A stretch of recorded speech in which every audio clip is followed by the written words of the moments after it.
Hello everyone and welcome to online video tutorial. In this video we have a job date which is coming from Navodaya Vidyalaya समिति। नवोदय विद्यालय समिति की ये बहुत ही बेहतरीन update आपके लिए लेकर के आए हैं। यहाँ पर देखिए नवोदय विद्यालय समिति में मल्टीपल वैकेंसीज आई हुई हैं, ये आपके सामने हाईलाइटेड हैं। असिस्टेंट कमिश्नर से लेकर के आपका जूनियर इंजीनियर की वैकेंसी है, स्टेनोग्राफर की, कंप्यूटर ऑपरेटर की, केटरिंग असिस्टेंट की, mess helper, mess attendant, electrician, अलग अलग वैकेंसीज़ हैं। जूनियर सेक्रेटरीट की हैं, आपकी असिस्टेंट सेक्शन ऑफिसर की हैं, ऑडिट असिस्टेंट की हैं। ये सारी गवर्नमेंट जॉब अपॉर्चुनिटी हैं, परमानेंट पोस्ट है आपके लिए। और यहाँ पर टोटल 1925 पोस्ट हैं। लास्ट डेट इसकी काफ़ी करीब है, अभी 10 फरवरी तक आपको इसको फॉर्म भरना है अगर आप इसमें एलिजिबल हैं।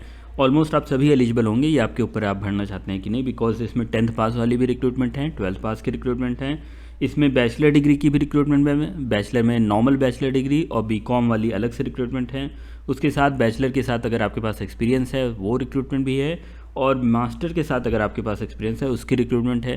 अगर आपके पास डिग्री है या फिर डिप्लोमा है सिविल में तो उसकी रिक्रूटमेंट है। तो आपके पास मल्टीपल रिक्रूटमेंट है, ठीक है।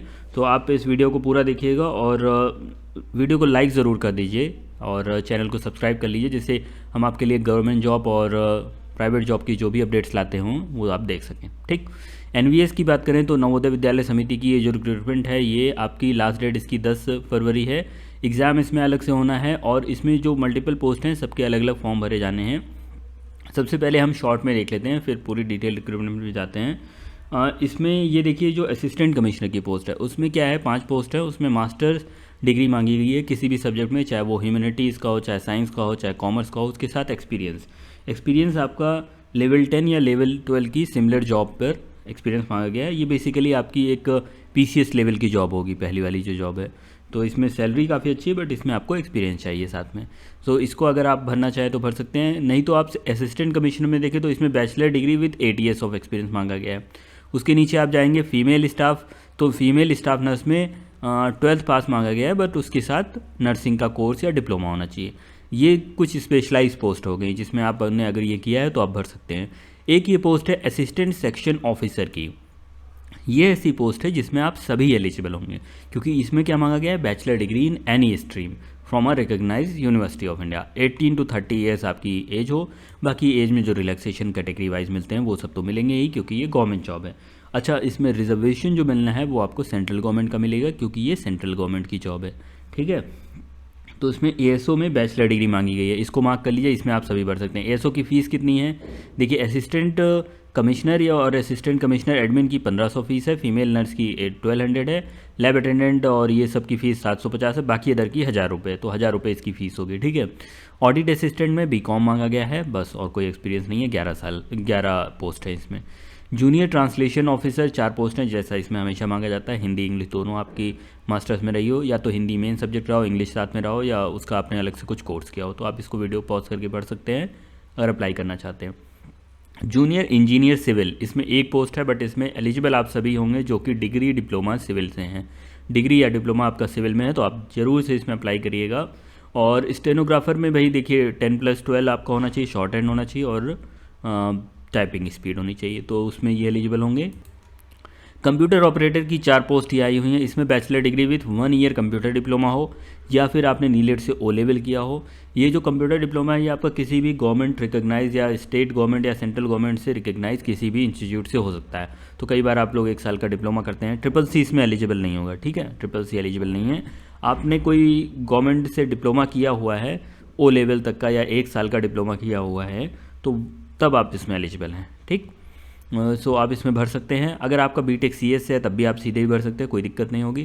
केटरिंग असिस्टेंट में 10+2 होना चाहिए, और साथ में आपने वोकेशनल कोर्स होटल मैनेजमेंट का कोर्स किया हो। या फिर कई बार क्या होता है कि 10+2 में अब आपका क्लास 10th के साथ एक तो कैटरिंग का कोर्स हो, तब आप ये वाला भर सकते हैं। दूसरा ये है कि 12th में आपने होटल मैनेजमेंट सिस्टम से पढ़ा हो, एक अब hotel management and catering as a vocational subject आ गया है, तो वो लोग भर सकते हैं इसमें। जूनियर सेक्रेटरीट असिस्टेंट HQRS और RO का मतलब अभी मैं आपको बता दूंगा, JNV कैडर, ये दोनों ही आपके जो पोस्ट हैं। इसमें क्या मांगा गया है, 10+2 प्लस टाइपिंग स्पीड होनी चाहिए। तो जिसको टाइपिंग आती है और 12वीं पास है वो भर सकता है। टाइपिंग क्या है, बहुत ही आराम से है कि 30 वर्ड्स पर मिनट इंग्लिश में हो या फिर हिंदी में हो, दोनों में से एक में। तो 30 वर्ड्स पर मिनट इंग्लिश में प्रिपेयर करना टाइपिंग कोई बहुत मुश्किल बात नहीं है, बहुत ही आराम से हो जाता है ये। तो कोई भी 12वीं पास ये भर सकता है। काफ़ी अच्छी वैकेंसी, आप देखिए 622 वैकेंसी ये है, 8 वैकेंसीज़ ये हैं। इलेक्ट्रिशियन कम प्लम्बर, इसमें आपका ITI पास वालों के लिए भी है, जैसा मैंने कहा था सभी के लिए वैकेंसी यहाँ पर है। 10+2 प्लस ITI आपके पास हो यहाँ पर। लैब अटेंडेंट के लिए आपका 10 पास हो और plus with diploma in laboratory technique हो, या फिर 10+12 10+2 आपने साइंस से किया हो। तो इसमें 142 वैकेंसीज बहुत ही अच्छी उनके लिए हैं जो PCM से आपके करे हुए हैं या PCB से करे हुए हैं 12th पास, ठीक है, इंटरमीडिएट विद साइंस स्ट्रीम। तो उनके लिए बहुत अच्छी अपॉर्चुनिटी ये लैब असिस्टेंट वाली भी है। तो लैब असिस्टेंट की पोस्ट हो गई, ASO की पोस्ट हो गई, कंप्यूटर ऑपरेटर की पोस्ट हो गई, ये सब JEE की पोस्ट हो गई सिविल वालों के लिए। तो इसमें मैंने बोला था आपको मल्टीपल फॉर्म भरना पड़ सकता है एज रिक्वायरमेंट, बिकॉज सभी काफ़ी अच्छी पोस्ट हैं। ये वाली आपकी लैब अटेंडेंट की काफ़ी सही पोस्ट है। उसके बाद अगर आपने क्लास 10th पास किया है किसी भी रिकॉग्नाइज बोर्ड में और आपको थोड़ा बहुत एक्सपीरियंस है तो ये मेस हेल्पर और MTS का भर सकता है। नहीं एक्सपीरियंस है तभी भर सकता है, बट चांसेस एक्सपीरियंस के साथ थोड़ा ज़्यादा होंगे। तो जिनको कोई भी रिक्रूटमेंट चाहिए, जैसे आप विलेज से बिलोंग कर रहे हैं या कहीं आप की फैमिली कंडीशन जैसे भी है, तो आप उसमें mess helper as a mess helper जाना चाहते हैं या MTS में आप इच्छुक हैं जाने के, तो इसमें भर सकते हैं। इसमें काफ़ी अच्छी वैकेंसीज आई हुई हैं, ठीक। और 12th पास के लिए है, ग्रेजुएट के लिए तो है ही, वो सब मैंने आपको यहाँ पे बता दिया। ये बेसिक एक आइडिया हो गया। उसके बाद अगर आपको देखें कि कैटेगरी वाइज रिजर्वेशन जो मिलता है वो तो है ही। 10 फरवरी लास्ट डेट है, ये ध्यान रखिएगा, ठीक है। आपको जो अप्लाई करना है वो अप्लाई ऑनलाइन पे जो मैं लिंक दे दूंगा, वहाँ पे जब आप जाएंगे तो आपको सीधे से ये अप्लाई का तरीका है, ठीक है, वो मैं आपको भी दिखा भी दूंगा, उसमें कोई दिक्कत नहीं हुई। नोटिफिकेशन मैं आपको पूरा दिखा देता हूँ। नोटिफिकेशन ये 31 पेजेस का है। देखिए होता क्या है कि जो आपका NVS नवोदय विद्यालय समिति होती है, इसका एक हेडक्वार्टर होता है जो कि नोएडा उत्तर प्रदेश में है। 8 रीजनल ऑफिसेस हैं और 649 जवाहर नवोदय विद्यालय हैं। तो जो HQ लिखा हुआ है वो हेडक्वार्टर्स के लिए HQRS, और RO जो लिखा हुआ है वो रीजनल ऑफिस के लिए, और 649 मतलब ये अलग अलग स्टेट में होगा, तमिलनाडु को छोड़ करके, ठीक। तो HQRO जहाँ पे भी लिखा है वो सब ये पोस्ट है। और जो ये female staff nurse, catering assistant, junior secretariat assistant की हैं, ये JNV में अलग अलग स्टेट्स में होंगी। बट ये जो ऊपर की मेजॉरिटी ऑफ द पोस्ट जो है वो 8 रीजनल ऑफिसेस में होंगी, जो कि यहाँ पे मेंशन है। भोपाल, चंडीगढ़, हैदराबाद, जयपुर, लखनऊ, पटना या फिर नोएडा, इन्हीं में से कहीं पर पोस्टिंग होगी इनमें। और जो बाकी ये नीचे वाली सेकंड कॉलम में पोस्ट हैं, ये वाली जो है मल्टीपल लोकेशंस में है, ठीक। अगर हम इसके नीचे जाते हैं यहाँ पर 3rd पेजेस से, तो यहाँ से शुरू हो जाता है पोस्ट एलिजिबिलिटी। सो 4th पेज से शुरुआत करके आप देख सकते हैं लेवल 12 का पेमेंट 78,000, ये पे मैट्रिक्स है। इसके ऊपर अभी आपको और भी मिलेगा, तो फिर काफ़ी अच्छी सैलरी हो जाती है यहाँ पर। ASO जिसमें काफ़ी लोग अप्लाई कर रहे होंगे, तो 35,400 वाला पेमेंट है, लेवल 6 का। इसमें नॉलेज ऑफ कंप्यूटर होनी चाहिए, चाहे आपकी CCC के लेवल से हो, चाहे आपकी BTech की डिग्री के लेवल पे हो, कोई दिक्कत नहीं है। 3 इयर्स का एक्सपीरियंस डिज़ायरेबल है, बट ये एसेंशियल नहीं है, ठीक। और इसके बाद ऑडिट असिस्टेंट का मैंने बता दिया था आपको। देखिए जूनियर ट्रांसलेटर का हो गया, और फिर जूनियर इंजीनियर सिविल का, इसमें डिग्री इन इंजीनियरिंग हो या फिर 3 इयर्स का डिप्लोमा होने के साथ साथ आपका 3 इयर्स का एक्सपीरियंस हो कंस्ट्रक्शन ऑफ द बिल्डिंग में। तो अगर आपका डिप्लोमा है, 3 इयर्स का एक्सपीरियंस हो, उसके साथ सिविल में आपका या तो डिग्री हो, तो आप इसमें एलिजिबल होंगे, ठीक। साथ ही अगर आपका 3 इयर्स का कुछ डिप्लोमा अलग से एक्सपीरियंस है किसी स्टेट गवर्नमेंट या फिर ऑटोनॉमस बॉडी में, तो उसको प्रेफरेंस दी जाएगी। कंप्यूटर ऑपरेटर में 1 साल का कुछ कोर्स होना चाहिए, वो कंपलसरी है, 1 ईयर फुल। CCC आपका 3 महीने का कोर्स होता है, तो वो नहीं माना जाएगा, यहाँ पे 1 ईयर का पूरा कोर्स होना चाहिए, ठीक। केटरिंग वगैरह में ये सब हैं। और फिर उसके बाद अगर आप देखें लैब अटेंडेंट, ये सब है। लैब अटेंडेंट वाली पोस्ट भी आप में से कई लोगों के लिए यूज़फुल रहेगी, सो ये इसको भी मैं हाईलाइट कर देता हूँ इसमें। इसमें देखिए आपको 10th pass with the laboratory technique diploma या फिर 12th पास इन दी साइंस स्ट्रीम, ऑलराइट।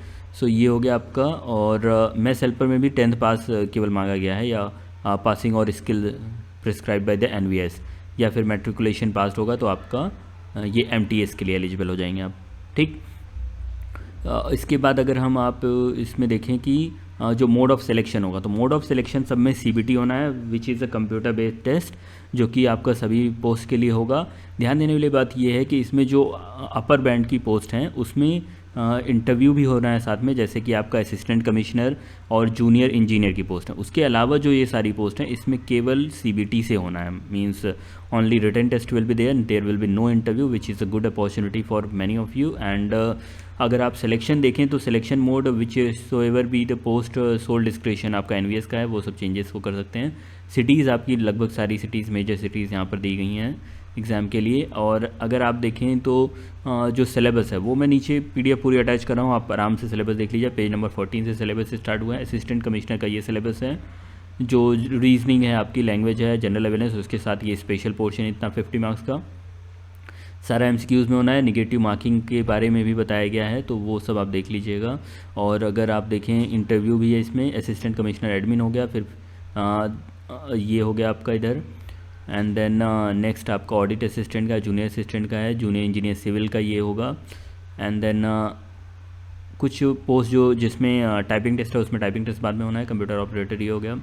सो इस तरह से ये सारे एलिजिबिलिटी क्राइटेरियाज़ और इनके एग्ज़ाम्स हो गए। अब नवोदय विद्यालय के अगर आप मेन वेबसाइट पे जाएंगे, जैसा कि यहाँ पे दिया गया है, इसके कैरियर सेक्शन में जाकर के आपको अप्लाई करना है, या मैं डायरेक्ट अप्लाई का लिंक दे दूँगा, आप वहाँ से भी जाकर के अप्लाई कर सकते हैं। ठीक है। सो अप्लाई की प्रोसीजर सिंपल रहने वाली है। आपको ये अलग अलग फ़ीस देनी होगी सब में, और last date is 10th February। So if you are eligible you can apply, and this is at the end next year.